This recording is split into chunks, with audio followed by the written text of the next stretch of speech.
جو کہ غریب معذور مجبور مریض لوگوں کو لوٹ لوٹ کر اربوں روپے کی جائیداد بنا چکا ہے، ہم یہ اجازت نہیں دے سکتے کہ ہمارے آقا و مولا حضرت محمد مصطفیٰ صلی اللہ علیہ وآلہ وسلم کے نام نامی پر آپ یہ فراڈ کریں، یہ جال سازی کریں۔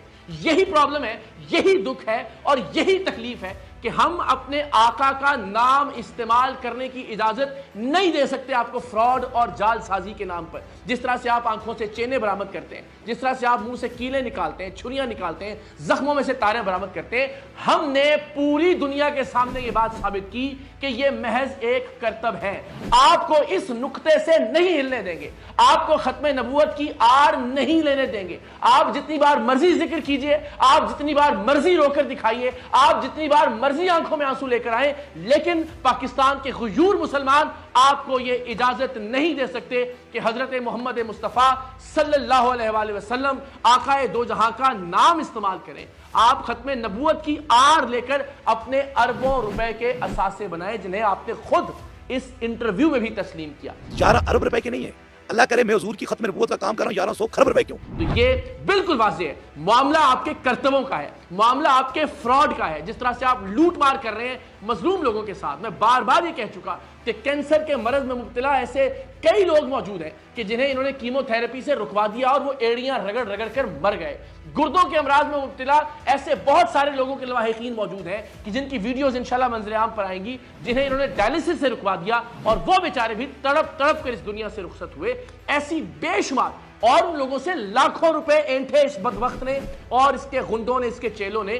تو انشاءاللہ العزیز اس موضوع سے آپ کو نہیں ہٹنے دیں گے کہ آپ یہ جو جال سازی کرتے رہے، آنکھوں سے چینے اور منہ سے کیلیں برآمد کرنے والی، یہ آپ کا قصور ہے۔ اور اس فراڈ کے ہوتے ہوئے آپ کو اجازت نہیں دے سکتے کہ آپ اربوں روپے بھی لوٹیں لوگوں کے ساتھ اور پھر ختم نبوت کی آڑ لے کر مسکین بننے کی بھی کوشش کریں۔ انشاءاللہ ایسا نہیں ہونے دیں گے۔ اور ایک سب سے بڑا فراڈ پیر حق خطیب کا، پہلے ابتدا میں اپنے انٹرویوز میں یہ ثابت کرنے کی کوشش کرتا رہا کہ میں سوتا ہی نہیں، میں 18 سال سے نہیں سویا ہوں، مجھے نیند آتی ہی نہیں ہے۔ لیکن الحمدللہ جب ہم نے اسے بے نقاب کرنے کے سلسلے کا آغاز کیا، پھر ایک ایک کر کے یہ اپنے ہر جھوٹ سے مکرا، اپنے ہر فراڈ سے پھرا، اور اب اس انٹرویو میں ایک مرتبہ پھر اس نے اپنے اس جھوٹ کا اقرار کر لیا ہے کہ یہ جھوٹ بولا کرتا تھا کہ مجھے نیند نہیں آتی، میں سوتا ہوں، میں دن میں سوتا ہوں، میں رات میں نہیں سوتا۔ کوئی شب نہیں سویا، دن کی بات نہیں کی۔ پاکستان کے 30-40% لوگ ایسے ہوں گے کہ جو رات میں نہیں سوتے، دن میں سوتے ہیں۔ کئی افراد ہیں جن کی نائٹ شفٹ ہوتی ہیں، تو کیا وہ اسے اپنی ولایت کے ثبوت کے طور پر پیش کرتے ہیں کہ جناب میں رات میں نہیں سوتا ہوں، میں دن میں سوتا ہوں؟ تو پھر اس بات کی بار بار تکرار کرنے کی کیا ضرورت تھی؟ اور ان کا ذرا 12-15 برس پرانا یہ انٹرویو دیکھیے جس میں یہ واضح طور پر یہ کہہ رہا ہے کہ مجھے نیند آتی ہی نہیں ہے۔ اس کا جھوٹ دیکھیے ذرا۔ بس یہ میرے پر آپ کا خصوصی کرم ہے کہ مجھے نیند نہیں آتی۔ تو یہ فیصلہ میں پاکستان کے لوگوں پر چھوڑتا ہوں کہ اس میں کوئی ابہام ہے جس طرح اس شخص نے کہا کہ مجھے نیند آتی ہی نہیں ہے۔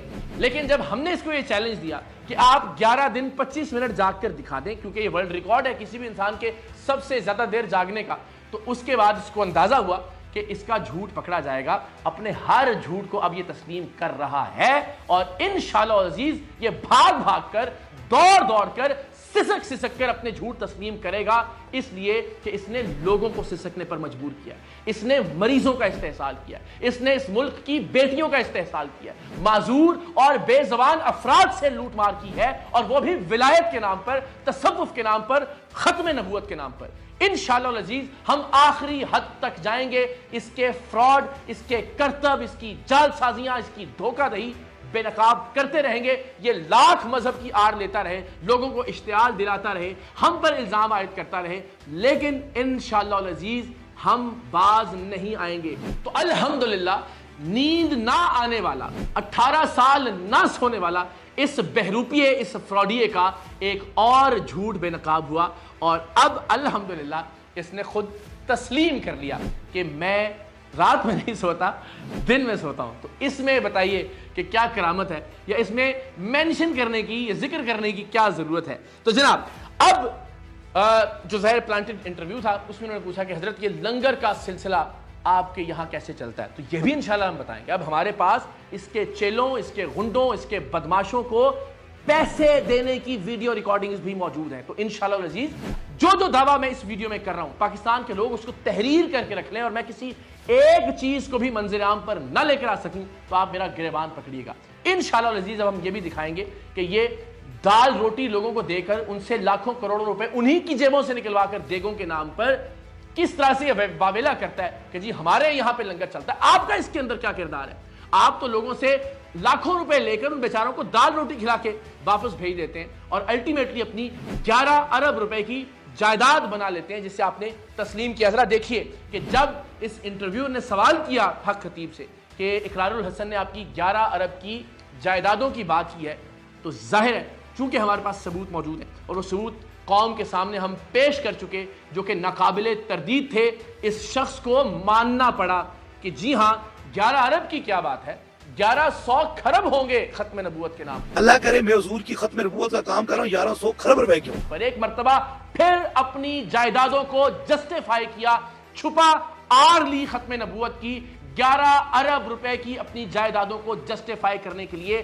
آپ سوچئے ہمارے پاس اس کی 66 جائیدادوں کے دستاویزی ثبوت موجود ہیں, ان میں سے کسی ایک پر ختم نبوت سینٹر قائم نہیں ہوا.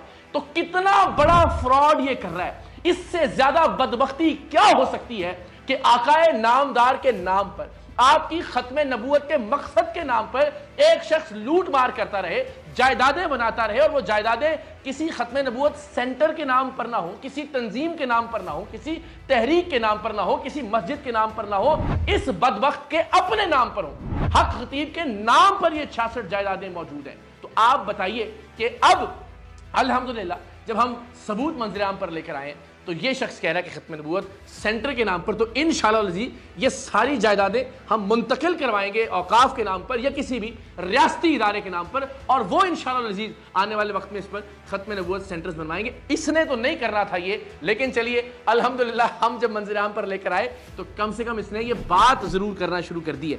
پھر اس شخص کا یہ کہنا تھا کہ میرا کوئی کاروبار نہیں ہے, میری کوئی دکان نہیں ہے.